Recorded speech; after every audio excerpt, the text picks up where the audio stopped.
Masaya pang ipinagdiwang ng kanyang pamilya ang 61st birthday ni Rosalinda Burgos nitong Mayo. Ngayon, napalitan na yan matapos biglaang mawala si Burgos. Hindi po namin alam kung ano pong gagawin namin para mahanap lang namin yung mahal namin sa buhay.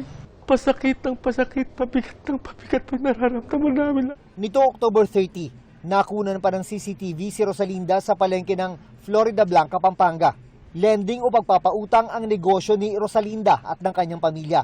Hindi po namin maubos maisip kung anong naging motibo, kung anong naging purpose, na kung sino man po yung nakagawa nito. Nag-alok na ang pamilya ng 50,000 pesos na pabuya sa mga kapagbigay ng impormasyon tungkol sa nawawalang si Rosalinda.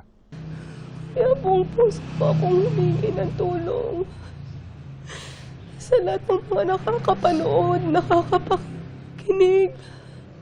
Sa gitna ng paghihirap na yan, dagdag-dagok pa ang mga tumatawag sa kanilang numero na nasa missing person poster para tangkaing mang-scam. May isang tumawag po sir na sinabi nga nila na hawak daw po nila yung nanay ko. And then nagkamali lang daw sila ng tao na kinuha. Tapos po gusto na nilang ibalik. Hinihingan po kami ng pera na para daw po sa transportation sa van po ganyan. May binuong task force na ang Florida Blanca Police para tutukan ang pagkawala ni Rosalinda. Kabilang sa tinututukan ng impormasyong namataan ito sa Bataan. Nawala siyang kusa, sir, sa aming investigasyon. Wala pa na mga lumilitaw na kumuha sa kanya. Para sa GMA Integrated News, June Veneracion, nakatutok 24 oras.